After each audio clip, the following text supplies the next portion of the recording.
Welcome, folks, to the Knights of the Wrong Table podcast. I'm John. And I'm Randall. And it looks like you and me this week are going to see who gets the best of who in fantasy this week. I don't know if you saw that. Yeah, I happened to move past my opponent last week, moving into a comfortable position of 5-0. I'm the You only did beat one. Jeff. Yep. Mop the floor with him and Reggie. Reggie was last week. Jeff was the week before. I've been having fun every week updating my meme of the Grim Reaper going door to door. So you're this week. I'm knocking on your door this week. We'll see how I do.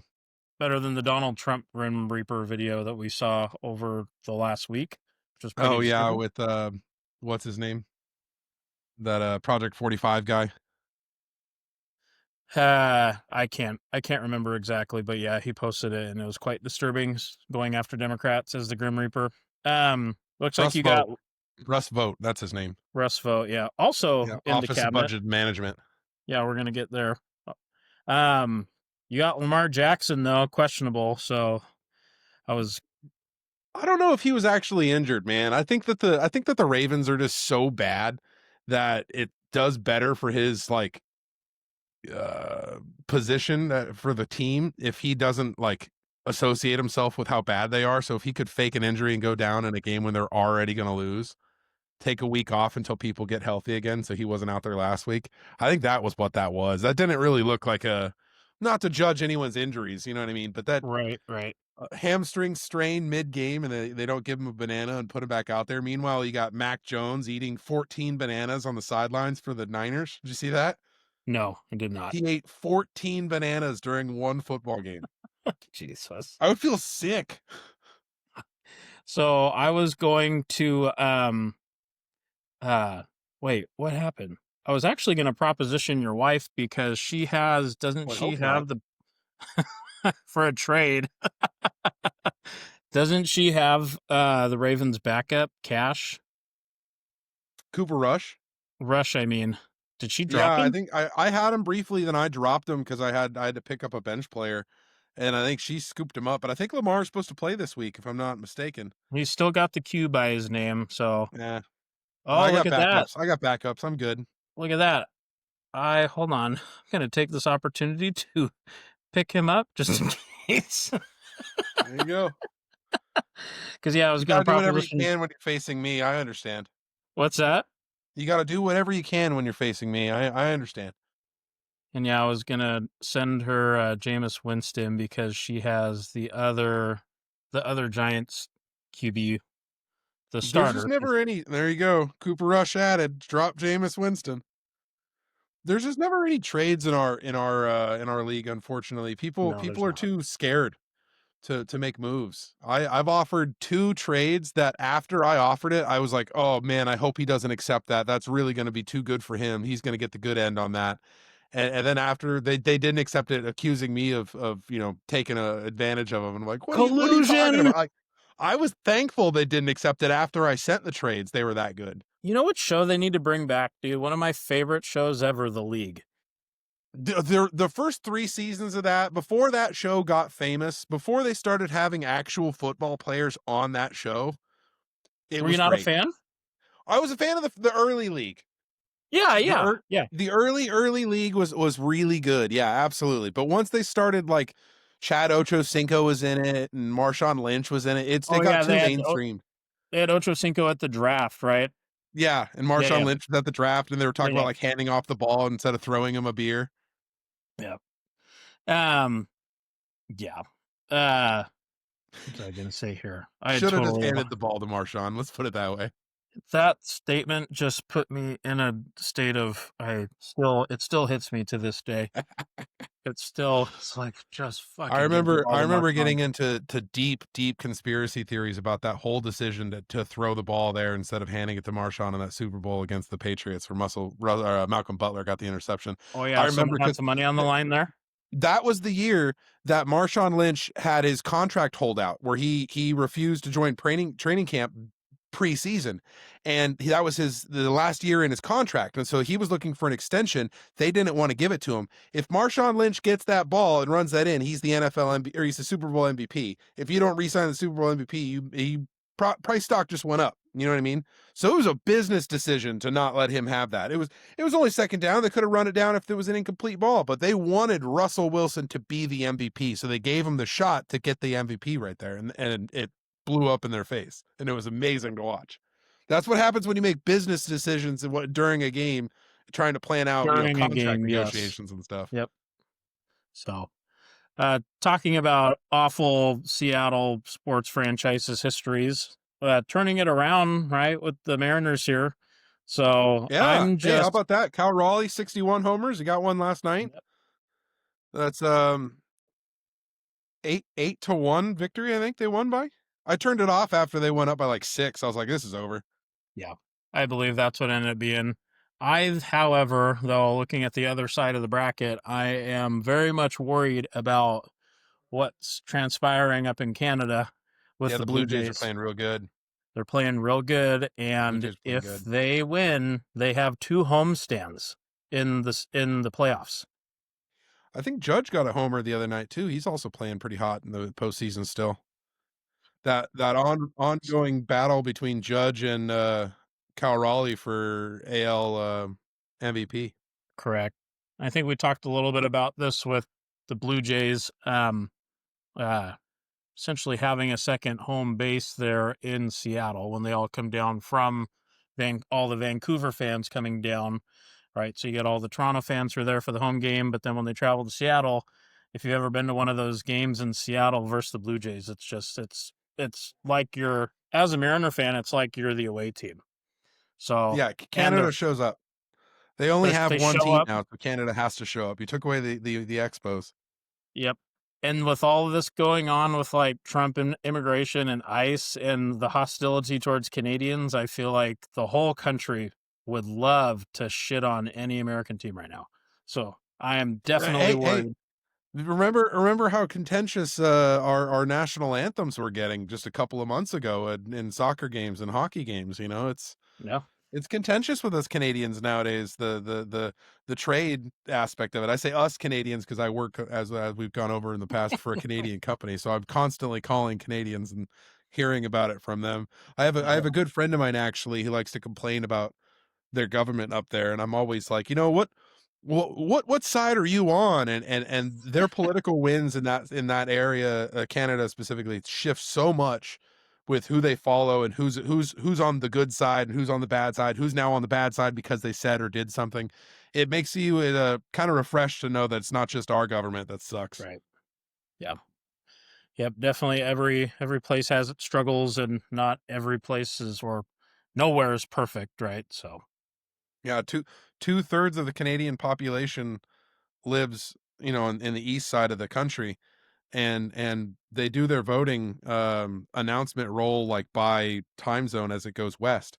And so the Canadians that are in Vancouver and in British Columbia and Alberta, they'll all know the outcome of the election before their votes were even cast hmm. because the population's in the east. So by the time that their votes are just getting counted, there's already been a declared victor. So a lot of people on the west side of Canada don't even feel like they have a vote because that's just where the population isn't, right? Well, I mean, you look at people posting the pictures of Trump's election win, right, this year or last year in 2024, right? The sea of red in the middle compared to the blue on the outside and in the Great Lakes region and stuff. It's like, yeah, Trump won by a landslide. Look at this map. And it's like, well, yeah, but the majority of the people are in the blue zones right Yeah. there. It's not the land that votes, even though you'd like it to be that way. Even though we Empty have land doesn't vote. equity included in our or enshrined in our laws and legislation of the Senate. I mean, if you think about it, so how a That small little state can have such major influence over the Senate is kind of There was a beyond. really famous debate when Parker, I don't know if you know Parker Get a Job. He's a famous Instagram YouTuber, debater. Love to work with him in the future if we can get him on or to get onto his podcast and do some chatting with him because he younger than us, incredibly intelligent. There's this huge new movement of Gen Zers, 22, 23-year-old kids that are incredibly intelligent in the political atmosphere. And Parker Get a Job, Dean, I think his last name's Withers, Dean Withers. something. Dean Um, Withers. yeah, and then Adam Mockler, those guys. The Parker, he did a debate with Charlie Kirk, and he was talking about how the American political system, just in how we do our votes, with the empty land and the population centers being in cities, how that's DEI in itself, because you're providing equity towards people that live in Wyoming comparatively to people that live in California. Your Right. vote matters more in Wyoming because you have more uh, less people in the state comparatively to your electoral college age votes. So Right. your vote matters more for the electoral college vote in Wyoming, and that's DEI. That example is giving equity to small states that don't have population centers comparatively to big ones, Right. which Charlie had no response for. I always just thought it's a fun one every time you come across, the 15-second clips. It's kind of a good gotcha moment. Well, yeah, I mean, how does North Dakota, South Dakota have the same Senate say as Washington, California, Texas, New York, all these places that are, you know, several times, I don't know the exact figure of larger populations, but it's huge. Yeah, not So, even in measurement of population alone. Look at corporate structures of company buildings. Look at economic output. How many of these states that have these extremely low populations are taking money in from the U.S. government in terms of like federal aid, whereas California is out there the third largest GDP or fourth largest GDP in the world. in the If entire world. California and Oregon, Washington separated from the nation and formed our own country of the West Coast or whatever, we'd be like top 5 GDP in the world. It's Yeah. just goes to show that even if you live in a small state, and you live in a predominantly red or predominantly blue state, if you go there and you vote and you take part in action, your vote matters it, you know because of DEI programs that give preferential votes to small states to help them out, give them a voice. This country was built on having a voice in government, which is now currently being robbed from our friends down in the southern district of Arizona. They haven't have representation in their government for 7 months. With how do you say her name? Grijalva? Adelina Grijalva. Grijalva. Yeah. Yes. Who is the 218th signature, and the House is on vacation. Yeah, she took over the seat after her father passed away. Her father, I Yep. believe, was the former congressman, and they did a special election, and she won by, I think, a 60% margin, 40% margin, some landslide number in today's politics, like a number that it's comical how bad she whooped this guy. But even though it's been certified and she won by that much, they still haven't gotten her seated because, like you said, she'd be the 218th vote in the House's vote for the release of the Epstein files. Correct. And so there's been all these convenient, shutdowns of the government to make it so that they can't even come in to have her vote. I think that's something that people should be remembering when it comes to this shutdown. When Yep. Republicans don't have a way to talk about this shutdown and blame it, rather than they're trying to give illegals health care, which is clear as day False. in the bill. That's not a thing at all. It's a literal lie, the And if you're the factual kind of provable lie. person, and if you're the kind of person that wants to let someone bleed out in the emergency room, documented or not, you're an awful person. Yeah, If you're gonna, there's a moral question that needs to be answered if for you. if you're the kind of person who literally is going to say, "Oh, well, we shouldn't be paying for the ER visit for life-threatening care," you can go. Yeah. This person's actively bleeding out. Yeah, but let me see his immigration status Yeah. first. Yeah. I'd love to see a doctor say that. A lot of these doctors' hands are tied. They'd love to do work, but they can get in physical trouble nowadays. Yeah. They can get in trouble with INS. They can get in trouble with ICE for helping immigrants. It's disgusting. It's crazy. What They'd are we rather going to have throw them now? in Are we going cages to? in Florida and make 1,600 of them disappear. By the way, those people are still haven't been found. There's no documentation as to where they went. Oh, the No alligator documentation. Alcatraz people. There's 1,600 people. It's like 1,530 something people that are missing that were checked into alligator Alcatraz and haven't been seen since. I heard that they were relocated to another facility, and that's what I that haven't was. seen it. I'll look it up myself after, but I haven't seen that. Yeah. And then it's like, what are we going back to the doctors and, are checking your immigration status? Are we going to have firefighters who are asking for immigration before they administer life-saving aid? Like, what are we doing? What are we Yeah. doing here? You could be a It tourist in another country and they have a socialized healthcare system or not. And if your life's in danger, more often than not, you're going to get help as an American abroad. They're not going to let I you can bleed actually out. speak to that. So I studied abroad for a year in Cuba. I lived in Havana and in Santiago, and in Veradero, three cities that we moved around in Cuba, and also Santa Clara, but whatever. But while I was there, I was sharing a hotel that the only other members of the hotel besides the class I was traveling with was the Havana Industriales, which is the baseball team based out of Havana. It's their major league baseball team for them. Yulieski Gurriel, he's the current first baseman for the Astros. Um, was living in Havana, and he was living in Havana, and he I taught him English in breakfast and lunch and dinner, and he would teach me Spanish in breakfast, lunch, and dinner. And I had That's it with cool. him for probably 3 or 4 weeks, 4 or 5 weeks straight. We were hanging out with MLB players, future MLB players, and I got after eating and drinking what these people ate and drank, I drank the water out of a Oh Gatorade no. cooler that everyone else was drinking out of, thinking, "Well, these guys are future MLB players. They're in tip top athletes. They got to be able to drink it." And no, I got very very sick, and I got checked into the hospital and diagnosed with Giardia.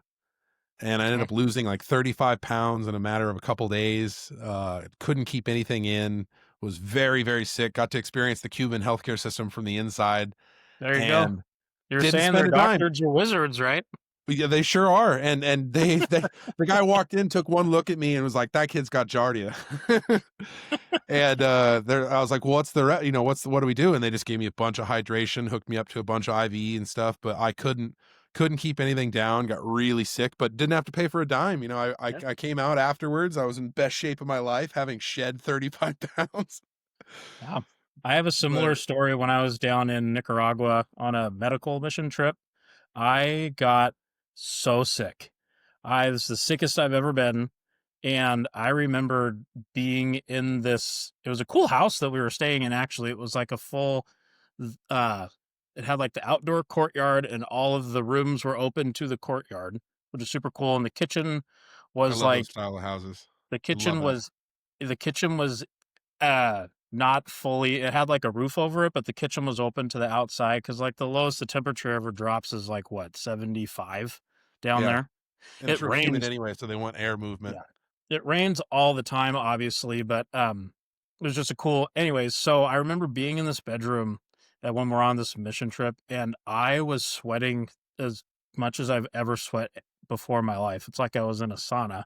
It was like I was in the steam room from being in Nicaragua because the humidity was so hot. But I had eaten, uh, I think it was like from the pico de gallo or the uh Produce, man. Produce can get you sick. oh Our dude, gut biomes I'm don't have sick. the same makeup as what theirs do. So we eat food that's normal to them or drink something water that's normal to them, Oh, no, it was ceviche. mess That's you what up. it was ceviche. Oh, there you It go. was Yeah, so it's super fish. good, and it had, they put the lime juice on it to, like, Yep, try acid. and yeah, to try and get the bacteria down and stuff, but still, it was like, it's a foreign place. Anyone who goes to a foreign place, like, people come to America, they probably get sick. It's our biomes are different, right? So, Yeah.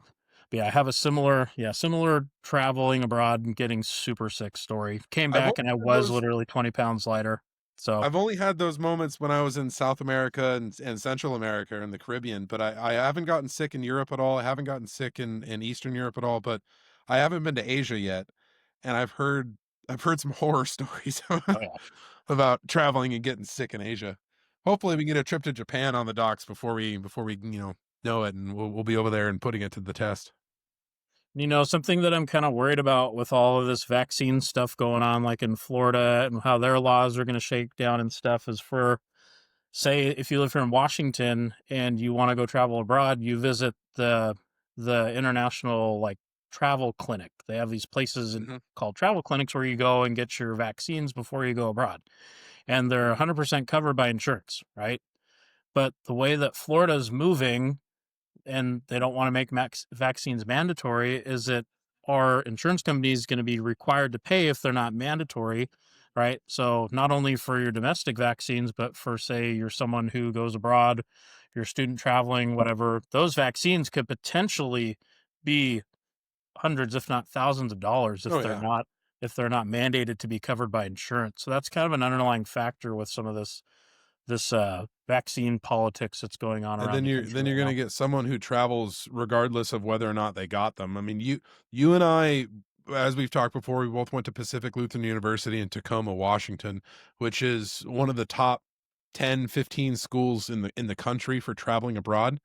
Our Yes. travel abroad programs, like I said, I got to go to Cuba. I'm American. That's not every American can say they've been to Cuba. And I Um, Went to Greece for mine. yeah, I did another one to England and then another one to France as well. So I've been all over for the university, and when you look at people like that and how many shots we had to take before we went on our trips for the university, you're going to get people that opt to not take those shots. You know, your guy from Florida who's going to a trip to Johannesburg for FIFA or something, let's say, and he's going to come back with West Nile or some crazy virus or some crazy thing that he Yeah, for picked up sure. there, brought it home, and it's going to mutate in Florida, and then all of Florida is going to get sick, and Sorry. you know what I mean. Then our only hope is to saw off Florida and just push it out into the Caribbean.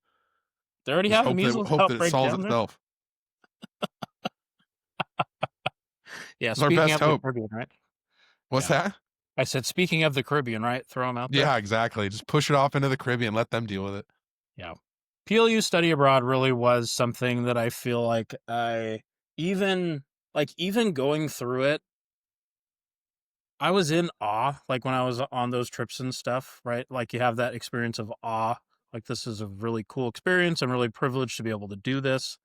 But I feel like if I was to do it again today, I would have even more of like that awe feeling. Just you're Oh in, yeah. yeah. I got offered by the university, so I didn't have to pay for my two trips. Did you have to pay for yours? Yeah. No. Sorry. They sent me on mine. I got offered them every year for the history programs at PLU, and so they the one I turned down was I feel horrible about it, and I totally should have gone. You And turned David, down a free trip? a good friend of ours, also went on that same trip. He got to go on it. Um, Who did? David, Oh, David did. Okay, yeah, yeah, yeah. he got to go on that trip. But it was Machu Picchu. It was Bolivia and Peru, and you got to hike to the summit of Machu Picchu. That sounds And at the time, I signed up for a different class instead. I registered to do one in France with another mutual friend of ours, Tom. And yeah. even while I Can. was in France, I was kicking myself, and I was like, I'm always going to be able to go to fucking France. Like, come on. How stupid was I? I should have gone to Machu Picchu. Like, when else am I going to have the opportunity to go to Bolivia, Yeah. Peru, and not, let alone summit Machu Picchu for the university? Like, that's, oh, I was an idiot. There's so many things I would have done differently, so many different trips. I applied to do the Greece one that I think you went on. Was the religion one with Fenicis? Correct. Yeah, Yeah. that was a lot of fucking work though, I Yeah, will say. I bet he was a tough ass professor, but that would But have been an awesome trip. I learned so much too. And you know what's crazy is the seeds that were planted during that trip are have fully budded into maturity, especially now in my life with all this geopolitics stuff going on, religion, the Middle East, all of this right now. That trip was 100% relevant. And it's like, I am so thankful I went on that trip. I felt the exact same way at the end of the Obama administration. Back when Obama was normalizing relationships with Cuba towards the end of his administration. I don't know if you remember, he went to a baseball game in Havana. That was an Industrialis baseball game. Okay. So it was neat to be like, I've been to that stadium before. Yeah. Like I hung out in that dugout. But you also know, wasn't that around the same time that the diplomats were coming back saying that like they were getting the headaches and all Yeah, this, and they the thought, good Guantanamo ear. Yeah. oh I yeah, like actually went to the building that they were getting that at. It used to be the consulate for the United States, and then after 1959, when Fidel Castro took over, and the Communist Party took over Cuba, or not communist at the time, whatever. That building got taken away from the United States, obviously, because we were at war with them, essentially, and was given to the, I think, French National Embassy. So the French then owned the building as their embassy, and then they gave the United States the entire top floor offices, which Cuba can't come into the building because that's French territory. So it's Right. kind of like a Yep. workaround scenario. Yep. But that was the building that I got to go visit as part of the American delegation for that trip. And yeah, like it was like 6-8 months after I was there that stuff started happening. And I think that stuff was like permanent, and started happening like all over the world too. Like it happened in Berlin, I think, a couple months after that. Yeah, they definitely think it's more like terrorist inspired, or like the energy directed weapons and stuff that were messing with people. So, We're but messing with the brown note. We're just gonna make them poop their pants. yeah, I'm pretty sure that we have capabilities that are much more than the brown note. Let's be real, right? Let's be real. That was a United States original, Oh yeah, thing. all, I think it was World War II. We started experimenting with the brown all note. that, all that DARPA stuff. And you know what's another crazy things come full circle with knowledge and all this is I remember one of my favorite video games growing up was Metal Gear. Are you familiar with that game, Metal Gear? I only played like the first two, the So, Metal I Gear mean, Solids. yeah, so you get the story though. It's like tactical espionage action and stuff. And the Yeah, first a one lot is of all hiding about, behind boxes.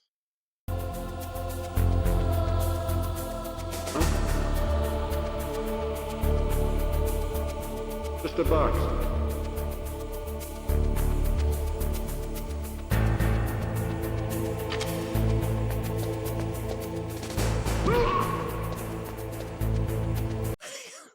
yeah. Well, that's Mostly that game. the actual gameplay, yes, but the storyline, that's why I love the games because the storylines were so cool. And like they talk about DARPA and they talk about all this stuff and shadow games. And in the second one, they talk about like the advent of AI keeping us in our echo chambers and stuff. Mm. And these games were released back in, I think, Metal Gear Solid 2 was back in '01 or '02. Yeah, I was gonna say like 2003, probably. And then Metal Gear Solid, the first one was in '98 or '99, maybe even a little bit Mm. earlier than that. It was like, We're dude, these dating games. ourselves, John. I know we are, but those games were way ahead of their time for the geopolitics of today. So of Yeah, their now you have games like Assassin's Creed and stuff where you have the shadow government that controls everything from behind the curtain, and then you start to look at our current government and our current cabinet administration we have, and you're like, oh, maybe that is, possibility. yeah, right.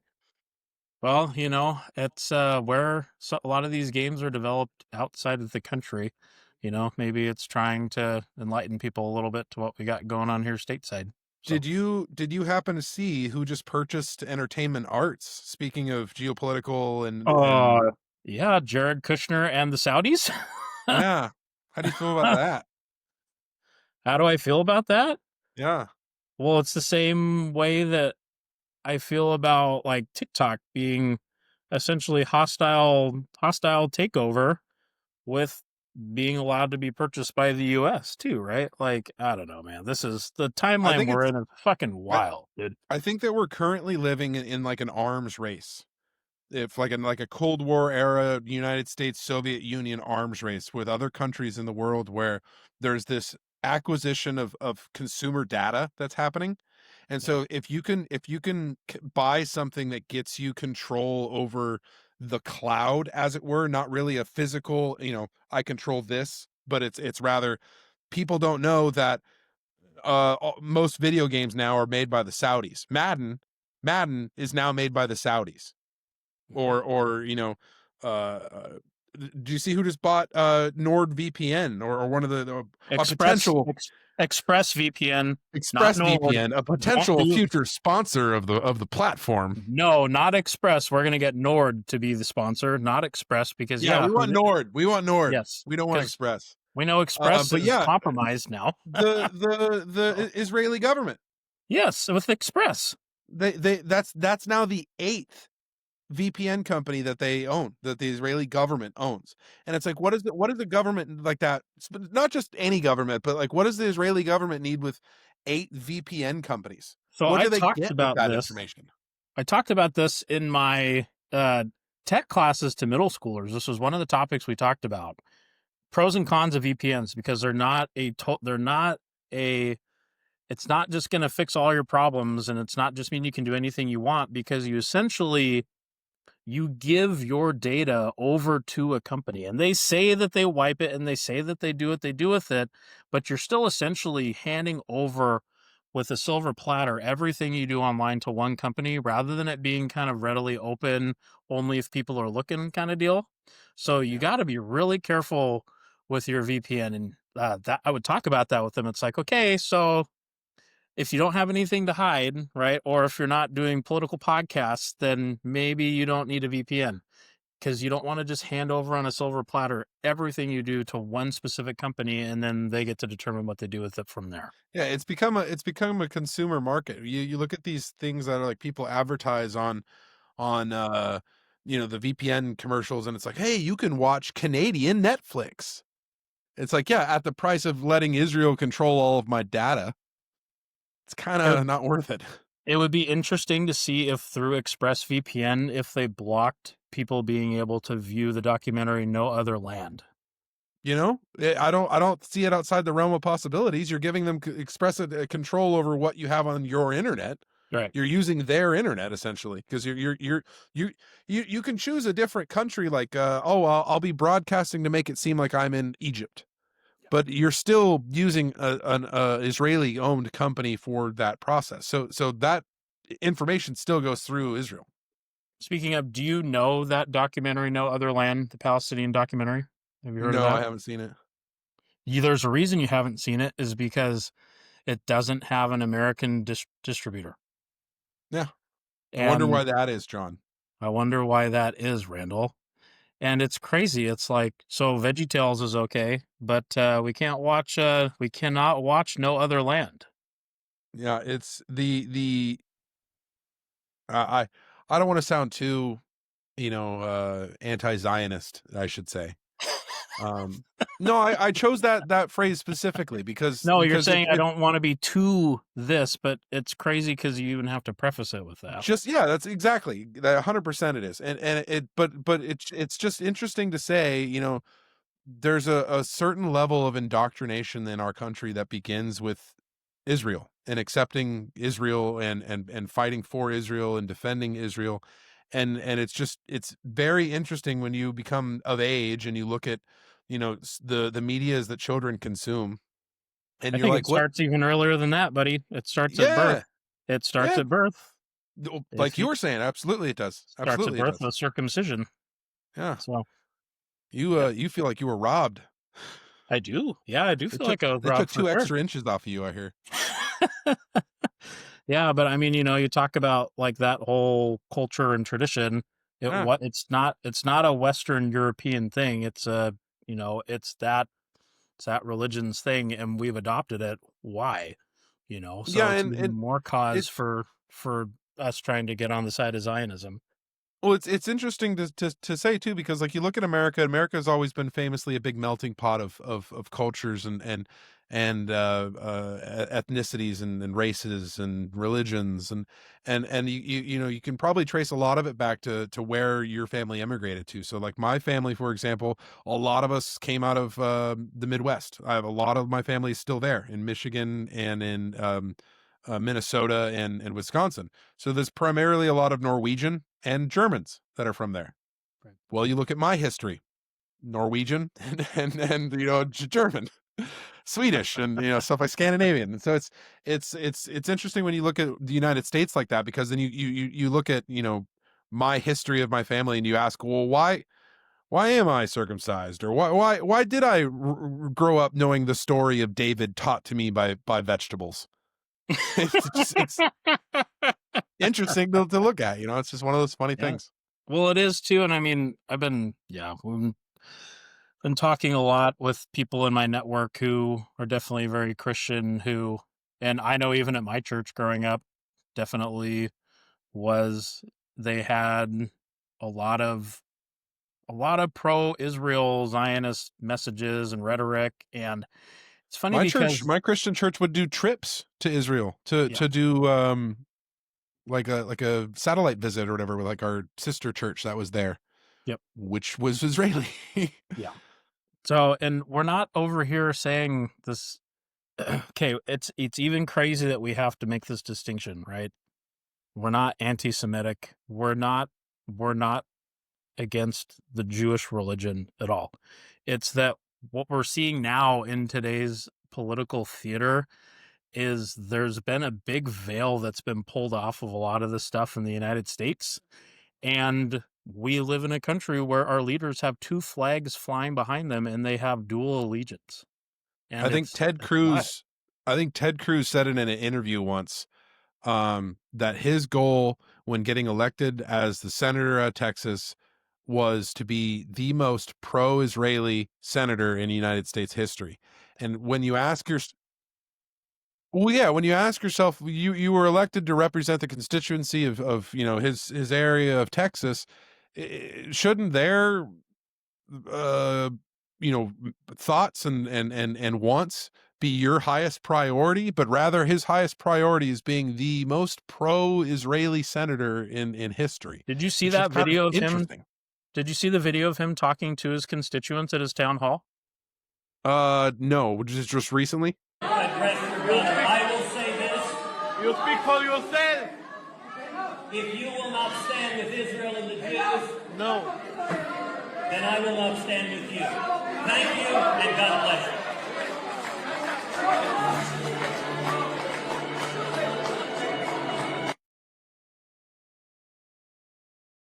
What does that make you think after seeing something like that? Like, or when you see him say that he is actively putting Israeli, rhetoric in front of it. When you see him go and take APAC money, there's however many members of the United States House of Representatives and Senate, and I think 80 something, 90 something percent of them have taken APAC money. It's Yep. APAC doesn't even have to register as under FAFA, under the Foreign Agents Act. They don't Well, even and have then to register as a foreign nation. we need to get our tinfoil hats on, and we need to dig back to the reason why that is potentially. Why does APEC not have to register for FARA?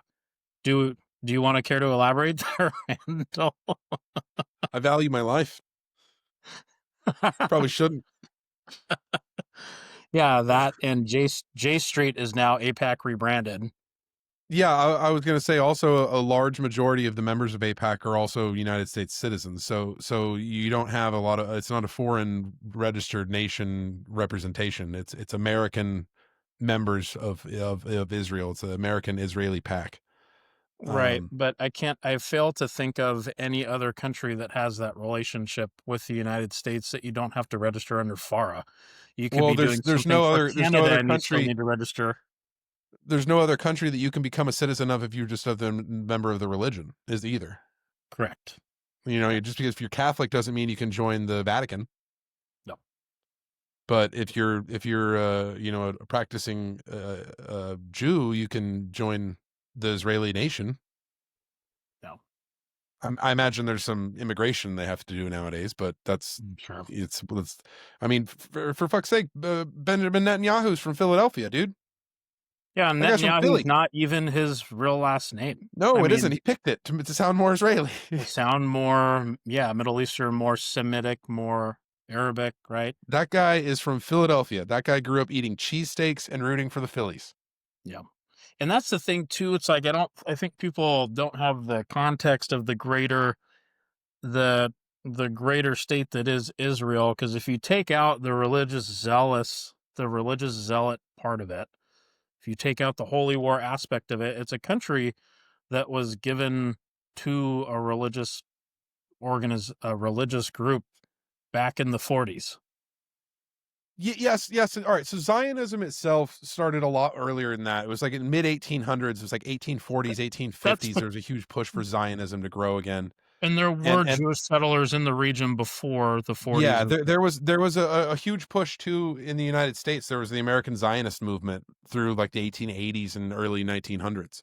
And during World War I and World War II, uh, obviously there was mass immigrations both to and from that area. Yeah. Uh, 1947, I believe, or 48, I want to say, and then they had their own war. Israel, the small nation of Israel at the time, started a war with Palestine, and the Yom Kippur War. I'm talking out of my butt here. I got to look this up and make sure I'm not wrong. I think 1952, Israel had a war.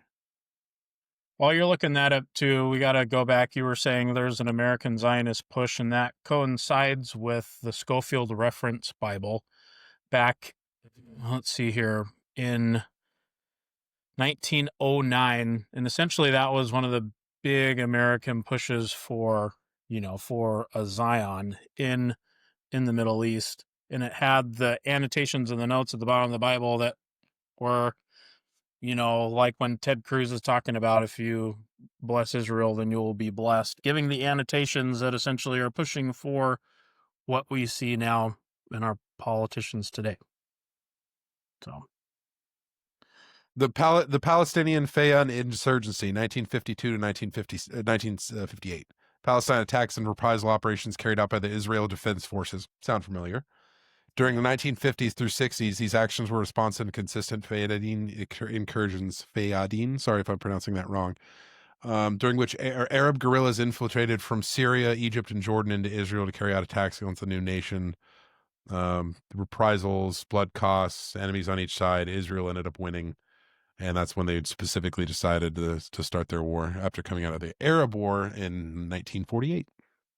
Yeah. And then, I mean, just it's been in conflict ever since. And yeah, I think that I kind of want to circle back to, right, I don't want to get too far into this, but what I want to talk about is what we see today and what we're going to tease out, or what we're talking about today and what we're going to tease out in the podcast in general, though, is that we're kind of starting to see that there's a lot of stuff in our lives that is influenced by not necessarily the Jewish religion, but is influenced by the Zionist state in Israel. That's what we're trying to say, is that, like during the government shutdown, there's still money going to Israel right now during the shutdown. Like that's not being stopped when we're shut down. That's the thing about what's happening in the United States right now. People don't understand is the comparisons to Nazi Germany get tired and lazy. I understand, but we don't have another comparison to show what a drastic takeover can happen inside of a country that was voted into office by democracy. Do you know what I mean? Yeah, Like the democracy Nazis being didn't take destroyed by democratic principles that got them there in the first place. exactly. The Nazis didn't take power in the putsch in 22. They tried, but they were all shot and they all had to go off into hiding. They couldn't physically take over power. So what happened? They all got elected into office and appointed into office. Then what happened? Well, they changed how the elections are then run. They changed how then the government then functions. They branded their political rivals as enemies and they threw them in jail. Sound familiar? I mean, look at what's happening right now in the American political society, where you have the active, the attorney general arresting the former head of the FBI. They can't even find anyone to prosecute him within the government because they know they don't have a case, but they just want to do the action of arresting him because that looks bad, right? Looks They bad, tried and to then perp walk Jim Comey. and it's crazy too, because what can happen in custody, right? Like we all know about the missing minute. What can happen in custody? So it's And like, remind me, who was president during the missing minute? I wonder if that was Trump or if it was Biden. That didn't happen under the Joe Biden presidency, right? That wasn't him. I think Well, Jeffrey Epstein died while Donald Trump was president, if I'm not mistaken, which if is I'm kind of not interesting in mistaken. itself.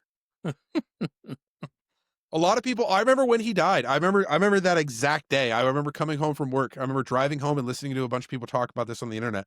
And every single person that day was like, Hillary had him killed. Yeah. It was the Clintons. It's like, she's living in New Hampshire in the woods. She's like retired from all, like I haven't seen or heard from Hillary in years. And people think Hillary Clinton had Jeffrey Epstein killed from her cabin in the woods where she has zero political power and control whatsoever. You know what's crazy No, dude, too? Donald Trump did. You know what's crazy too is that people want to say now that like, well, you guys didn't care about the Epstein files, before. And I've a couple things to say to that. The first thing is that the Democrats were not propagandized to by their own party to care about the files. That's the first thing. And the second thing is that you and me, you and I, if we found out that any people that we voted for were in the files, we wouldn't be trying to defend them. We would be saying, yeah, they should get what they deserve. Yeah. I'd be the first person to feel reprehensible about my former support for them. You know what I mean? Yes. I would, you should never follow any politician and be in like the passenger seat of the vehicle with them. You should be hanging on to the side, waiting for a bad thing to happen and be like, fuck this guy. That's how all the politicians should be. You should never be like, I'm so into to RFK. I'm a big supporter of RFK, and then you see that RFK swims in live sewage, and you're like, but that's not that bad. Like you end up defending the reprehensible. You end up defending the indefensible. So I know that there is a cognitive switch that's happening with a lot of conservatives who would not admit, because I saw a meme recently. It was someone who was very conservative saying, essentially taking a step back from the MAGA party and saying that they're watching Republicans do something and they're like criticizing the Republicans. But then a Democrat comes up and says, oh no, I'm not a part of you either. But this person, I think, was fully in that community. They're starting to take a step back. They're trying to distance themselves from the label that is MAGA. I think that this shutdown specifically has made a lot of people, it opened a lot more eyes to the, like, I've been fed a crock of bullshit for several years type of thing, where like the Fox News and any Republican congressperson or senator that'll come in front of a camera right now will be like, the Schumer shutdown, the Democrat shutdown, and the base and rank and file MAGA supporter, they're not buying that. No. They know who's responsible. They know what side of the government is responsible. They know who controls the House, the Senate, the Supreme Court, the presidency. They know who controls all four aspects of the the electable government. You know what's crazy too is one of the stations that I follow here, I think it's 770 AM. What the guy's name is, Jason Rantz. And shout out to Jason Rantz, 770 AM. He is a super, super conservative talking head. Oh, I take that back. No, he's super conservative talking head. And you know how these people have the cognitive dissonance, okay? He posted a picture of his dog. His dog is a cute dog, right? Like, it's a cute looking dog, but it's a dog, okay? And it's like a mutt looking dog. And he wanted to try and say that it was a Belgian Malinois police dog. Yeah. And I go, that's not a Belgian Malinois police dog. And everyone, even his conservative people in the comments, are like, that's not a police dog. Yeah. And so the cognitive dissonance that some of these conservatives have is absolutely mind-blowing, because I thought that I had a Belgian Malinois mutt as well. But guess what? I got a DNA test done on him, and he looks 10 times more like a Malinois than this guy's dog does. My dog's not a Malinois. He's a German Shepherd mix, but he's not a Belgian Malinois. And those are like crazy expensive dogs too, because they're like really smart.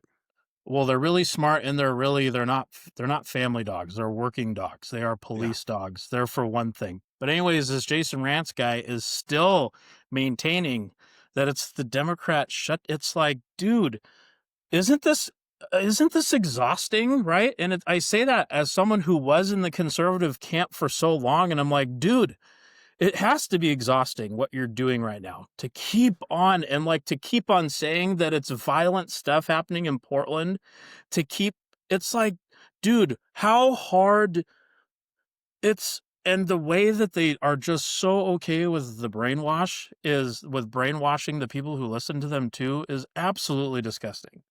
It's absolutely disgusting. I think it's really interesting that if you look at the United States and you look at when Donald Trump started first running for office was 2015, right? The beginning of 2015, he had a year run up into that election. Do you remember what was really popular in 2015 And obviously you and I didn't partake in this. We weren't believers, but there was Well, a I mean, I certain voted for him the first time, so there tread was a carefully. certain theory about the shape of the planet that was Oh, really big in 2015 and 2014. Do you the remember ice that? wall. Yeah. Do you remember that? I do remember that was taken off at that time. I remember saying then, when this was happening, when I was like, why are there so many people saying that we live on a flat earth? I remember saying then that this is a mass like psyop, as it were. Please try again. Turn my phone Oh, off. geez.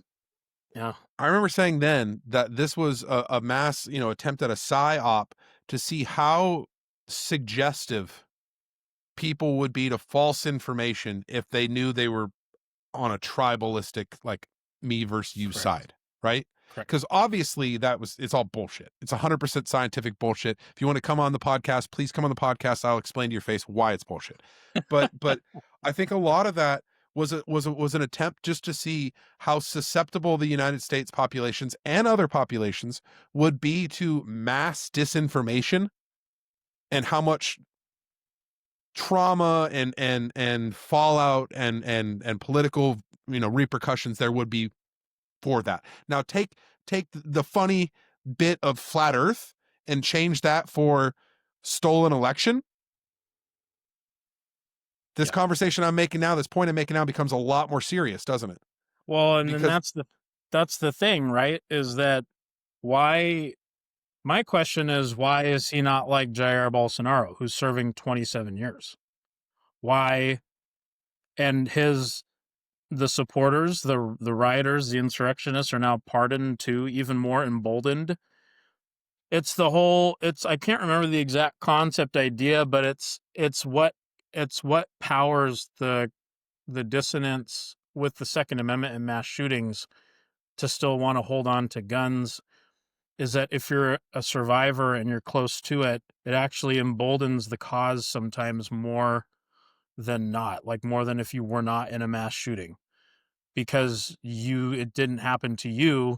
So then it's like, well, if it didn't happen to me, it didn't happen to me. So then it's going to strengthen your resolve for us to have the unadulterated Second Amendment as it is now.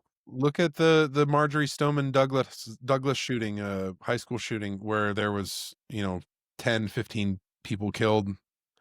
Look at how many of those students that were former students there that are now in their 20s that are politically active. David Hogg is one of them. There's one or two of them. I think I even mentioned one or two of them that were I remember David podcasters Hogg. earlier in this that went to Marjorie Stoneman Douglas. There's moments like that where you'll see something that brings that curtain down, and you realize how closely connected you are, and how big of an influence one voice can have at breaking sanity into something. Yeah. And like you said, if you're not really affected by it, you don't really have the want and desire to go out and to voice that opinion. But if you are in a unfortunate school shooting like that, look how many, like I said, how many of these guys are now politically active. I remember David Hogg standing in front of our current Secretary of State and head of national security and international security, Marco Rubio, and Marco Rubio telling him to his face that he'd be the last high school student to have to suffer gun violence. What did you do to make that happen, Marco? Nothing? Just big words? Big words, Cool. thoughts and prayers. I remember that. They had a debate with Marco Rubio and David Hogg, and it was like 8 or 9 months after the Stoneman Douglas shooting. And I remember because Rubio then was running for president, and I was like, this is going to completely destroy his presidency campaign, because he's getting axed by a fucking high school student. Yep. Didn't Alex Jones want to say it was like all a hoax, and David Hogg's or Alex Jones or some other conservative people wanted to label David Hogg as like a recycled figure in multiple shootings and multiple interviews and stuff. Paid crisis actor. And but he's he like, also no. now has to pay billions of dollars in restitution towards Sandy Hook massacre and Marjorie Stoneman Douglas massacre victims and all this crazy shit for stuff he said on the internet. Yeah. That guy's another piece of work. We should do a segment. We should do every week. I think we should do a segment where you and I pick one person who's our like worst person of the week award, and we talk about why they're the worst person of the week award. I think that'd be really fun. Okay, are you ready for mine? Yeah, let's go ahead. Do yours. Fucking Pam Bondi, baby. Pam Bondi. Lay it on me. Why is she the worst person of the week? Okay, so, and I also don't want to say, okay, so Trump is always the worst person of the week, right? But Pam Bondi, and I don't say that from a partisan side. I say that from he is enabling everyone around him. So like Pam Bondi is nothing without Trump. Like we wouldn't have a Pam Bondi discussion if it wasn't for Trump. And I don't want to whitewash anything Trump's doing because he is just as much as guilty or culpable in some conspiracy, in my opinion. But Pam Bondi with her hearing today, or not today, this last week, was it yesterday? That was yesterday. Yesterday. I saw the picture of her deflection, her oppo notes on all the people that were going to depose her, and it's no actual argument there are no arguments for the claims that they're making. It's all oppo research. It's just a fancy book of one-liners you can say at people that you think gives them digs. She did one in specific, which I'd love to put a picture of it here.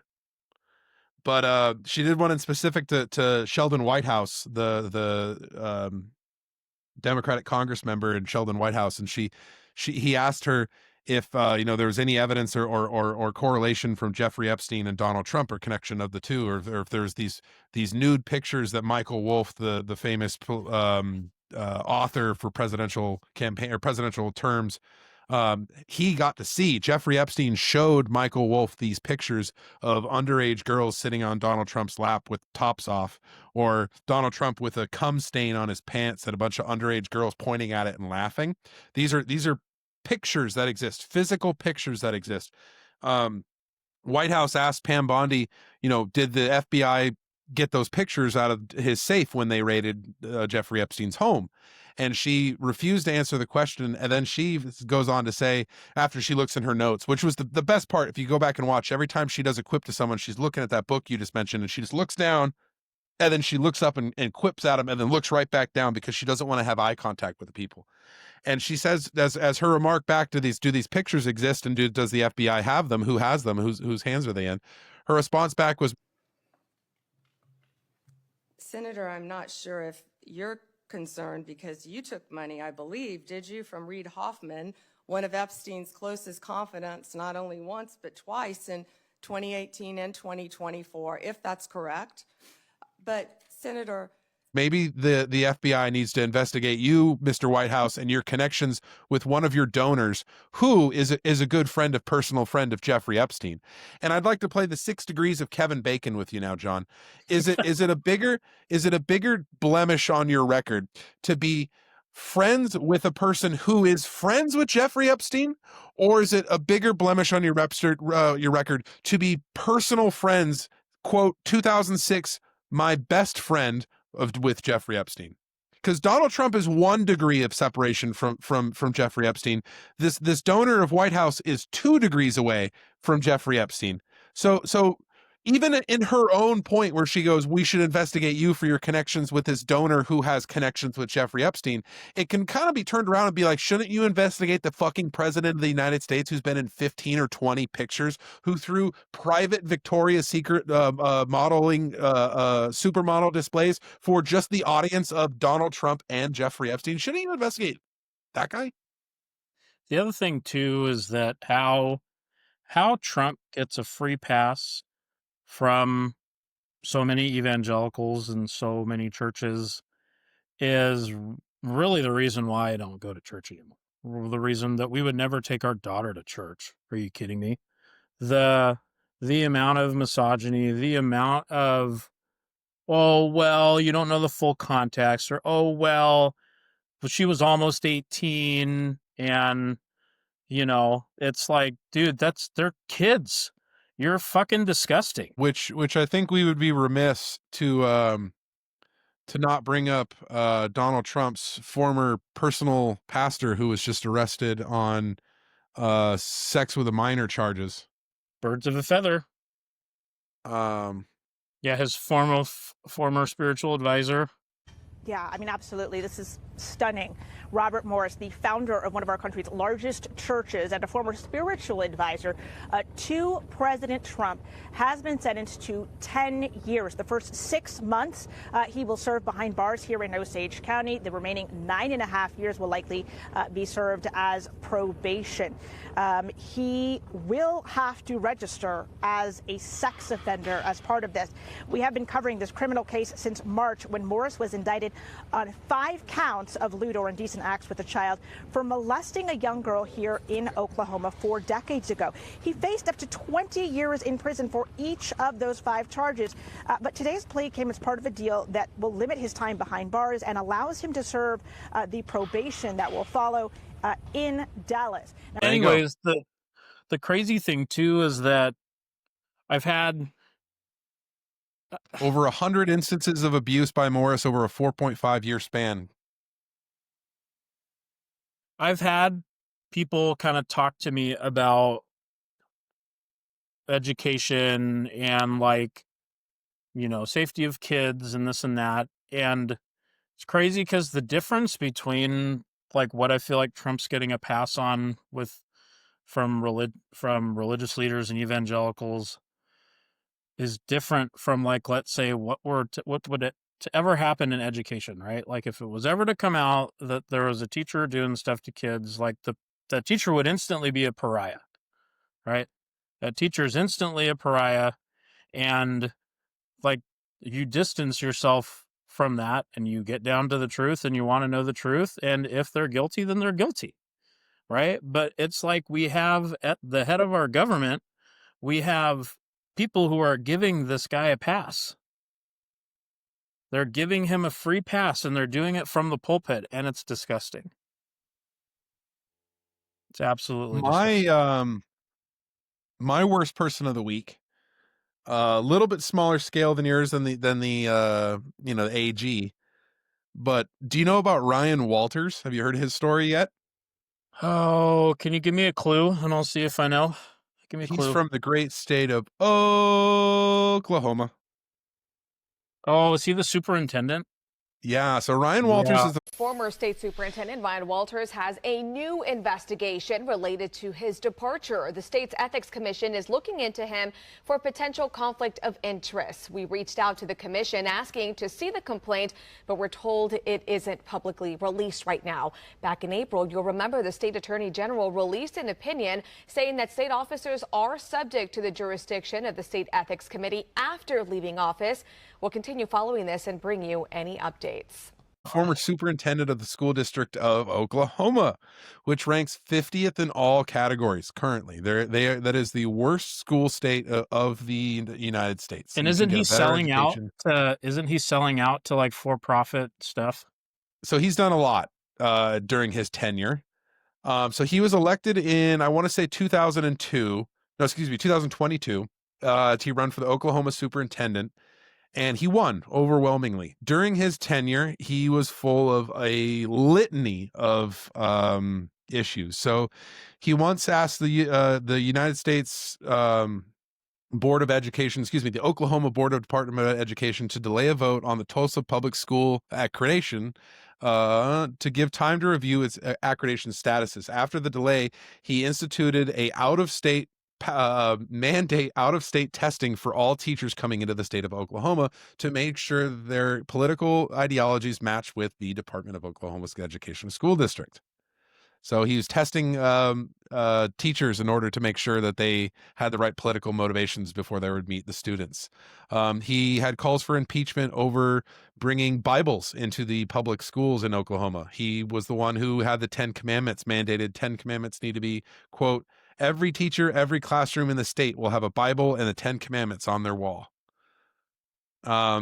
Multiple people went after him for the Oklahoma State members. Becky Carlson and Ryan Dethridge allowed a television in his office was playing footage of nude women during a board meeting.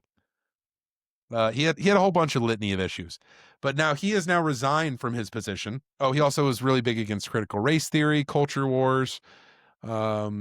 Teacher Freedom Alliance, whole bunch of stuff. So he resigned from his position and is now the head of the CEO of the Teachers Freedom Alliance, which is a pro Republican in the education workspace parent organization. Since he now has resigned, everyone can now go into kind of his files and see where the money was going during his tenure. There were several things that came up, including a person who lives in Texas who was getting paid $130,000 a year, didn't work for the state of Oklahoma and their school district. There was some members that he would hire. Hold on, go back over that one again. Let's see. He had a member from his personal friends that was lived in Texas, was a resident of Texas, getting paid $130,000 a year, never worked for the school district. Yeah, there's a bunch of them. There's a bunch of like where the money was going moments, and so this guy he's most certainly going to jail. He's gonna be in a lot of trouble for his stuff here. But he would be my vote for current worst person of the week. There's a lot of spotlight gets put on the big people in government, but not enough spotlight gets put on the everyday mover and shakers that are like this close to your home when it comes to the government in reach. And this guy was the superintendent of all schools in Oklahoma. Though we don't live in Oklahoma, it just goes to show you though, like how much overreach and how much reach the current administration has just in what's getting taught in the classroom. Well, and it goes back to as well something that I mentioned. I think it was I can't remember if it was the last episode or the episode before that, about how there's a lot of push right now, Washington, to flip Washington red. Like Fox News has on that Jason Rantz guy. They have him on often because he is a conservative talking head from Seattle. Like they are investing heavily. They're going to be investing heavily into the next Washington elections to try and flip the state. And it's crazy because like you said, going from one side to the other, right? Going from, I think we don't do it perfect, but we have a pretty good education system. Like I said, it's not perfect. No system's perfect. But from the numbers, from the numbers of the for-profit school testing, right? For-profit school testing that all of the states take. So once again, if you're for the free market and if you're for standardized testing, those same companies work in all the states and they're ranking the states as such, right? Washington being in the top, Oklahoma being at the bottom, the free market essentially ranking performances. That's what we get, right? That's if they flip the state. If the state gets flipped, that's what you're looking at, is you're looking at being bottom of the barrel. You're looking at a lot of the resources that are municipally funded, right? Getting funding cut, tax cuts, and then here come in the for-profit corporations that are going to come in and essentially give you an Oklahoma style schooling. So, well, it's interesting too that this is happening in the state that has the worst public education in the nation. right. You look at that list, and it's interesting to see that of the top 10 worst states, to educate your child publicly in, all 10 of them have Republican governors, Republican superintendents, Republican, run state senates. And you got to ask yourself, what do these have in common? And I'm not saying that everything that Chris Reichdahl does here at OSPI is good, right? But I haven't heard him being involved in any scandals like Ryan Walters is being involved in. So I wanted to go back real quick to Pam Bondi with why she was my worst person of the week. And it was because when Senator from Missouri, is it Hawley? Josh Hawley. Josh Hawley. When he was deposing her, it was just disgusting, right? He's like, well, why was it that my phone was being tapped? And why was it that all this was going on? And I'm just like, the whitewashing that conservatives want to do with January 6th absolutely blows my mind. The whitewashing that they want to do with a potential coup, a potential takeover. I don't know. And once again, if you want to come on the podcast and if you want to try and defend January 6ers, we'd love to have you. Come Yeah, on over. Josh Hawley, he was the guy that was running away. Like he ran out of the building and into their skid where they hid them all underneath the Capitol. He was the one that they got the video of him where he was running away from down the hallway because there were January 6 people breaking in behind him and he had to get the fuck out of there. And then when they got the senators coming back in to reconvene Congress, he was the one that walked in going, "Yeah, for you guys, yeah," to the crowd. And it's like, dude, you were scared literally 3 hours ago that group was going to kill you. You were running for your life 3 hours ago. But for the picture, yeah, fight, fight, fight, fight. Senator Josh Hawley also had to flee. Earlier that afternoon, before the joint session started, he walked across the east front of the Capitol. As you can see in this photo, he raised his fist in solidarity with the protesters already amassing at the security gates. We spoke with a Capitol police officer who was out there at the time. She told us that Senator Hawley's gesture riled up the crowd, and it bothered her greatly because he was doing it in a safe space, protected by the officers and the barriers. Later that day, Senator Hawley fled after those protesters he helped to rile up stormed the Capitol. See for yourself.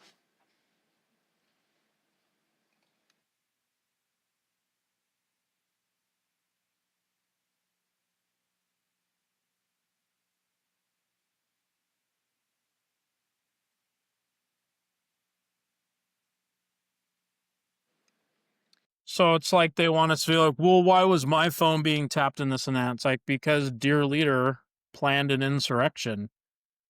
And it's an offense that other countries that have had similar things happen, they put them in jail for 27 years. And their insurrectionists are not getting pardons. Oh, well, the Capitol Police let him in. The Capitol Police died after that heart attack, suicide. The gal got shot trying to get in that glass door who they wanted to give a full military. There was 2 people, I believe, that were blinded and fully, and one guy was partially blinded, who was a Capitol Police guy, from having their mate sprayed in his eyes.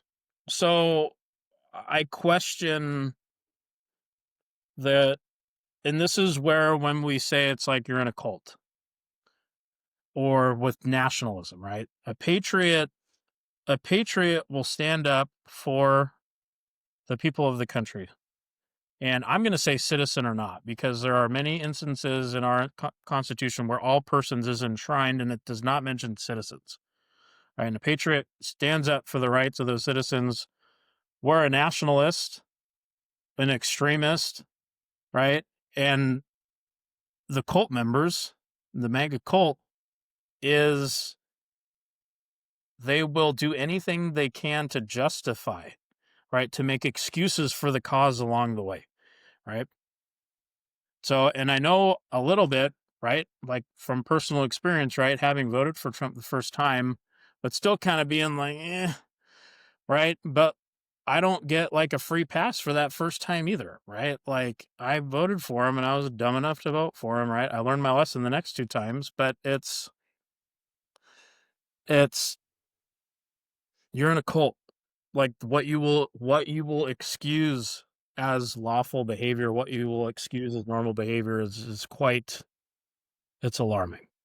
I remember in that first election too, for him against Hillary Clinton, people that were friends of ours, mutual friends of ours, not like laughing in my face, but like being like, how could you give Hillary Clinton the presidency? Like she's going to have the most corrupt presidency in the history of the presidency. Like she's going to be so corrupt, da da da da da da da da.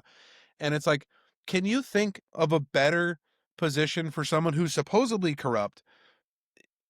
And I say supposedly because it's not proven. Can you consider a better position for that person to be in than the presidency? Because they get put in under such a fucking microscope. Like Barack Obama wore a tan suit and it was a huge deal for years. The president's tan suit is now a Republican target. Hey, did you hear President Obama was wearing a tan suit at a press conference? That's a major media issue, don't you think? Take a look. There's the president. Can you guess what has people talking? It's that suit. Fantastic. The audacity of taupe. Yes, we can. This suit is not presidential. What do you think about the brown suit, the beige suit, the tan suit? Was it beige? Was it taupe? Was it cream? Was it khaki? Or all of the above. Stone?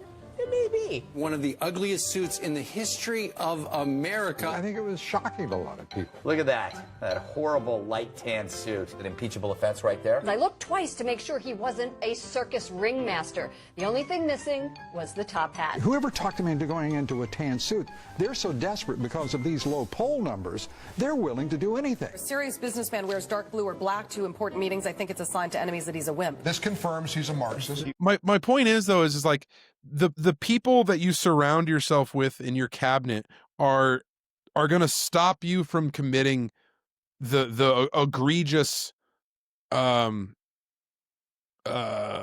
of corruption that you would think that you would see, right? But when you surround yourself with a degree of sycophants, look how they do these public cabinet meetings with a fucking television camera in there, and all that is just goes to each person one after the other, and all they do is kiss his ass. Oh, Mr. President, because of your actions, we've really got the Department of Secretary of Labor under control, and oh, Mr. President, because of your actions, the Department of Transportation's doing this, and each one of them just goes person to person kissing his ass. But you're not going to find that in a first-term president. That's impossible. That's absolutely 100% impossible to have that much ass kissing in a first-term president. And that's because a first-term president always has the threat of re-election over his head. If the first-term president surrounds himself with a bunch of people in a really shitty cabinet like the one we have right now, there's no way he's going to get re-elected again. Listen to what they're saying about the current upterm midterms. The Republicans are going to get smashed because of all this dog shit politics that's happening right now, right? What Mike Johnson talks about, yeah. You can get away with so much more in the second presidential election. It's so much freeing. Even Obama talked about that with political alliances with other countries. He would look at, so and so from another country and be like, "I'd like to have this deal with you. Approach me in 4 years after I get elected, because I'm a lot more able to do what I want in the second term." He did the Iran nuclear deal in the second term, right? Second term.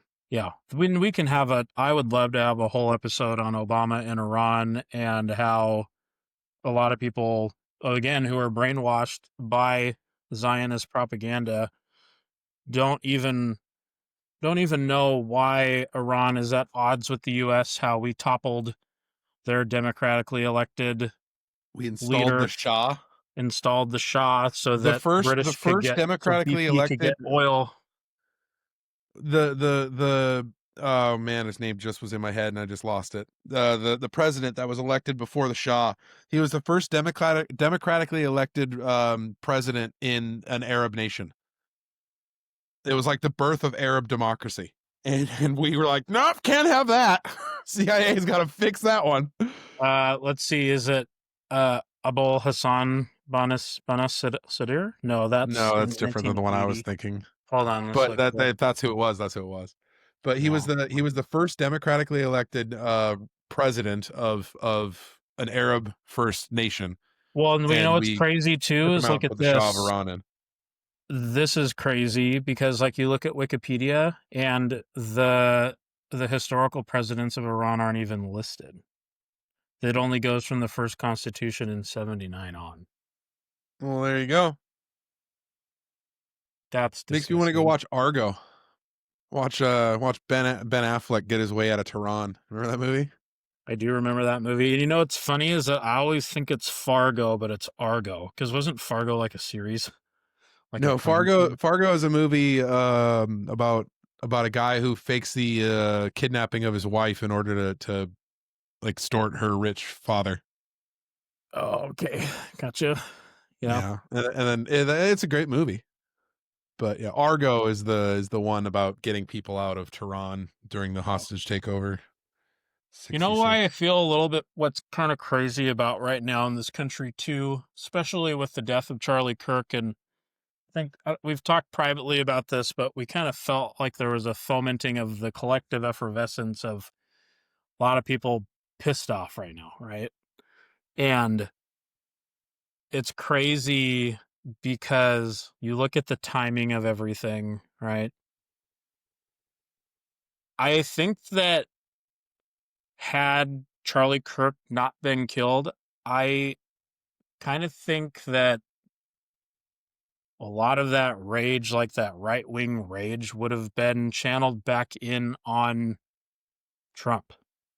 It would have been channeled back in on the status quo.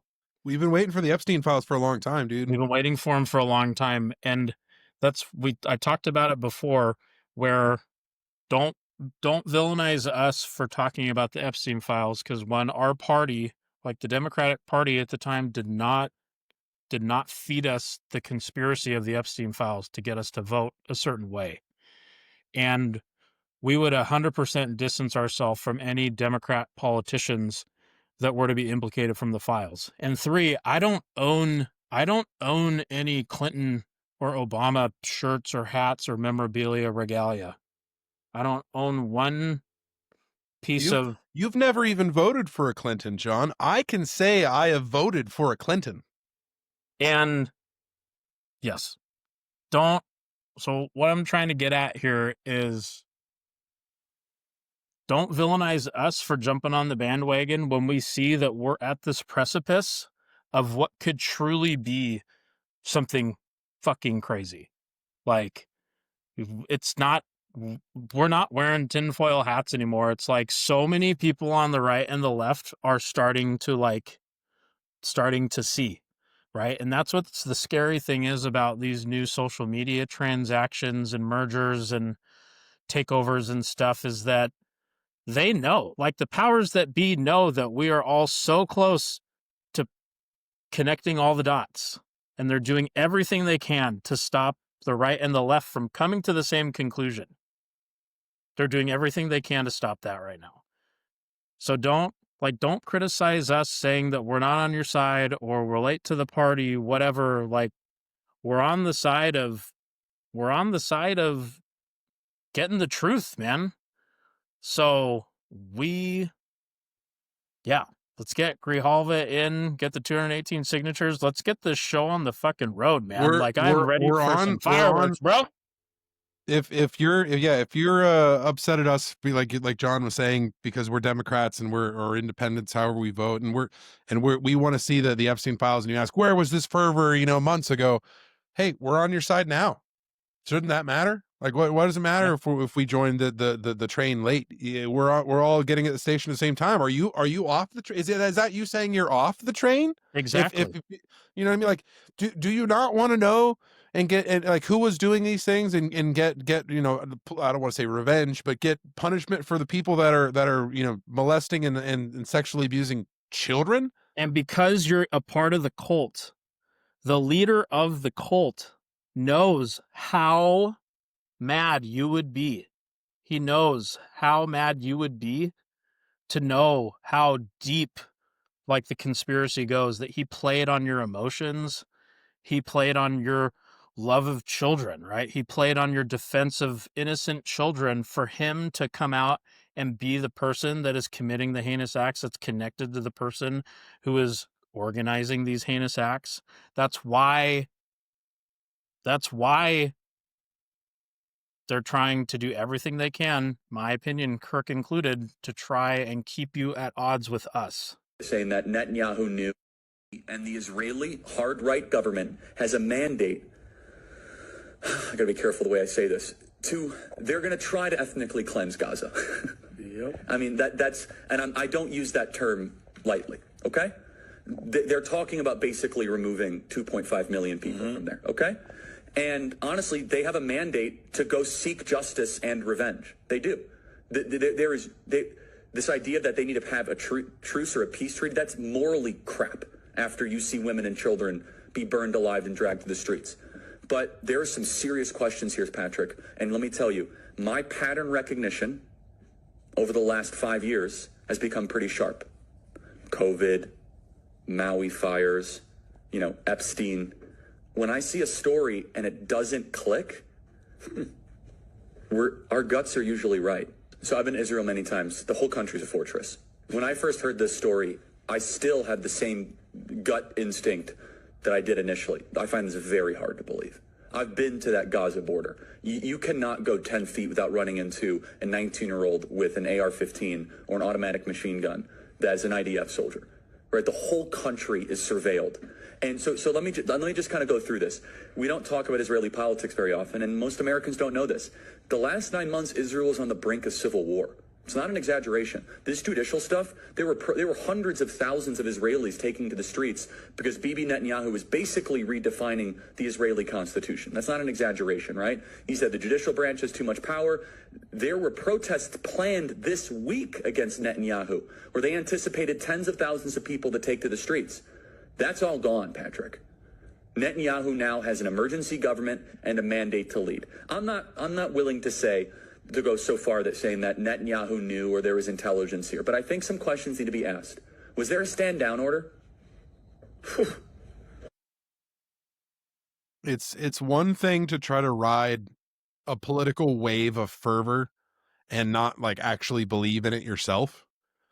And it's an entirely different thing to ride a political act of fervor and to be implicated in the thing that they're fervorish about. Do you know what I'm saying? Oh yeah, Like, that's what I was getting at. yeah, if you're, you know, supportive of a guy who then you find out isn't actually supportive of the thing you're fighting for, it's disheartening. It sucks. But when you're supportive of someone who then you find out was actually involved in the things that you're fighting against, or the main person, that's even worse. That's to the 10th degree worse. I don't know. Yeah.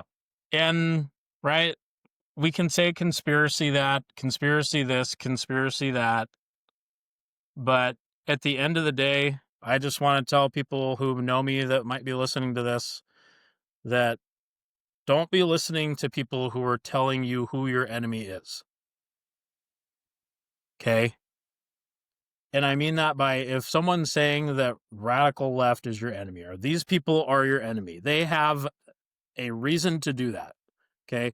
I'm telling you who your friends are. Okay? And I'm telling you that we now, Randall and I now, and really through it all, right? Like, we're common people.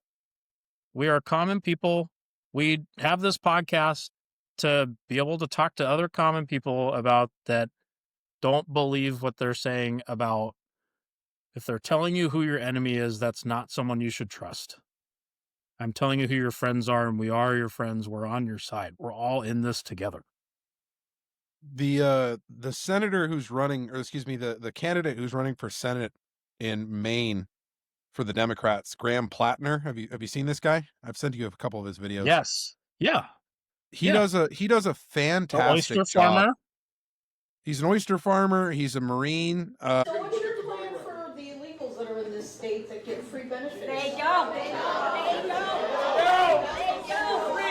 If you listen to what she was saying, just hear me out. If you listen to what she was saying, at its core, she is angry about the exact same things you are. People are propagandized, people are misinformed, but people are not stupid. And we shouldn't treat them as such.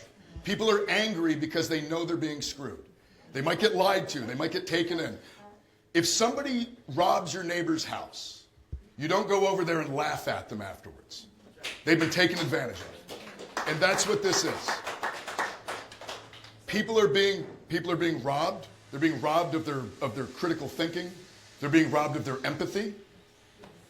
The answer to that is not shame. The answer to that is not anger. The answer to that is empathy and compassion.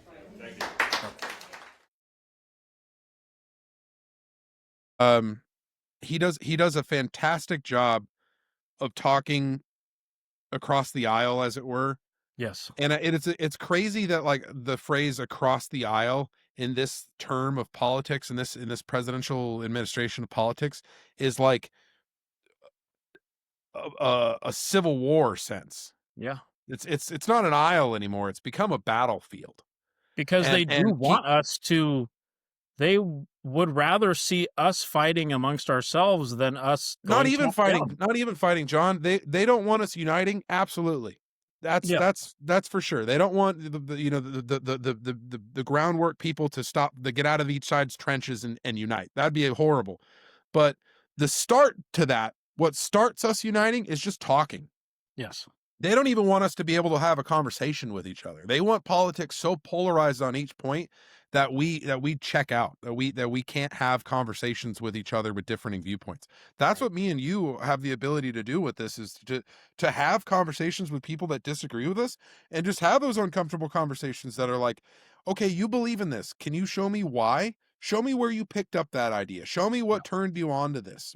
Well, who funded that research that you put out? What do they have involved in this? Is that your opinion, or are you just regurgitating someone else's opinion? Yeah. And when you have these uncomfortable conversations, then it leads to uniting. It leads to people being like, you know what? Me and you aren't that so different. We both want the same thing. We both want to go after child predators. That's when the uniting happens, is after a conversation. But they don't even want us to have that conversation. And that's the conversation. Tune in next week. We got a special treat for you next week, hopefully. And should be a good talk on the American dream. I'm really excited for that one. I'm pumped too. We're gonna have a special guest, hopefully. That'll be pretty cool. Yes. So make sure you tune into this one, but hopefully also to the next one as well. And we'll see you next week.